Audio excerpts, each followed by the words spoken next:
I'm thinking of John Williams right now, and like writing music for like Star Wars. Like it's such, when you listen to it, it's just such bizarre music that I've never heard certain intervals, certain chords put together and leading to other places, that it's like the only way I can imagine you reaching that level is not only having a really good understanding of music theory, but also learning how to get far away at it enough to like have some fun and write something that like, this was in my head. I don't know. Like, I bet there's levels like he showed it to Jordan. He's like, do you like it? And he's like, dude, I fucking love it.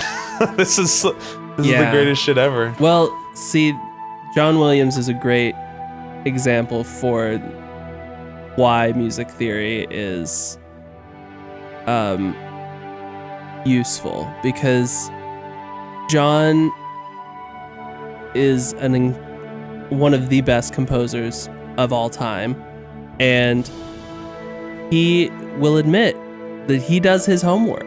You know, he you don't get to be John Williams unless you have studied Stravinsky and Prokofiev and Mahler and Ravel, like Holst.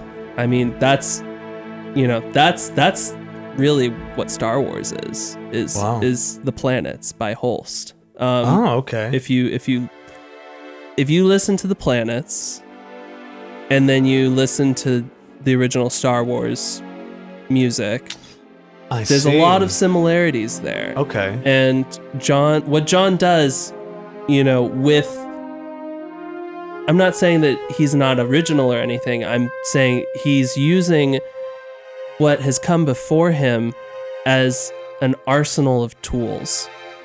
They're tools in his toolbox. These different textures, definitely. These different, like, so many of his themes for villains, for example, have muted low brass.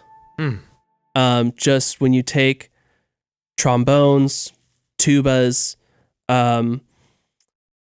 euphoniums, just low brass in general, and you stick mutes in them, they have this very harsh quality sound, and it's perfect for villains because it's got this very sinister sound. I'm sure that, maybe in the editing process you can show some examples of, like, Voldemort on screen and Darth Vader, and you're gonna hear muted low brass. Yeah. That's the same instrument that they do muted. I think it's muted French horns for the Wolf's theme in Peter and the Wolf by Prokofiev. Like, it's there. That's a tool in the sense that it's like you have a bad guy, muted horns. You kind of can't go wrong.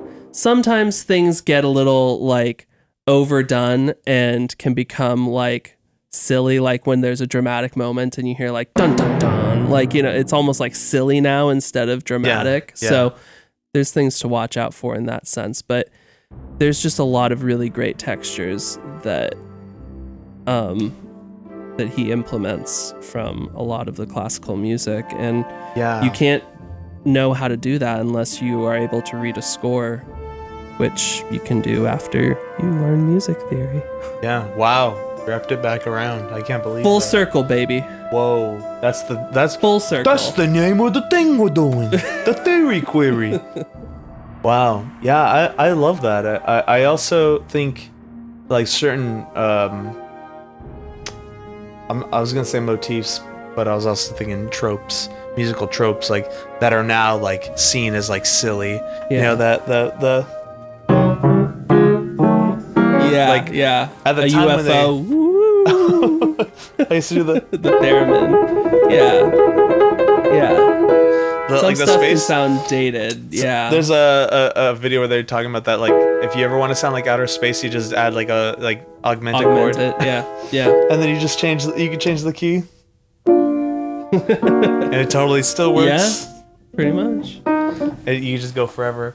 But like those things at the time when they're coming out, they're amazing. They're like perfect to what the audience is feeling and what represents also the culture too.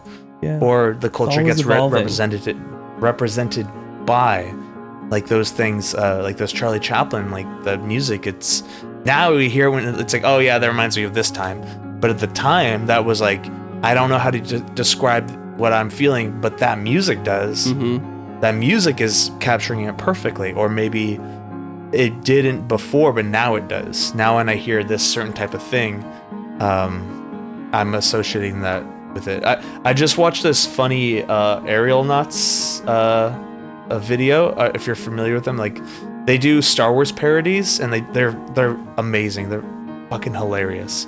But they remade Star Wars Episode 4 as if Zack Snyder did it. Oh God, it's so bad. It's so good because it's so bad. Like they have a ton of slow downs, like they walk, dramatic cuts, and like back and forths, and like they add, like the music they add is just so within that theme of like, and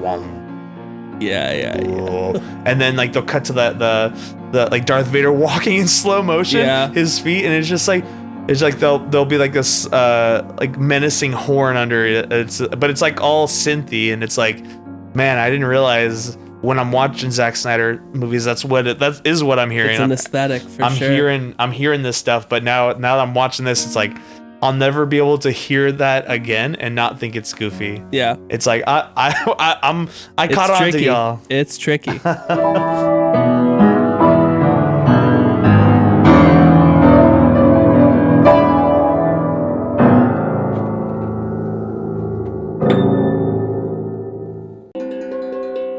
Hey, thanks for watching. If you enjoyed that, follow us on our Spotify, on our TikTok, and on our Instagram at Theory Query Podcast. You can also subscribe to our YouTube channel to watch clips. You can watch them, you can listen, you can learn, you can like, you can share, you can comment, all that good stuff.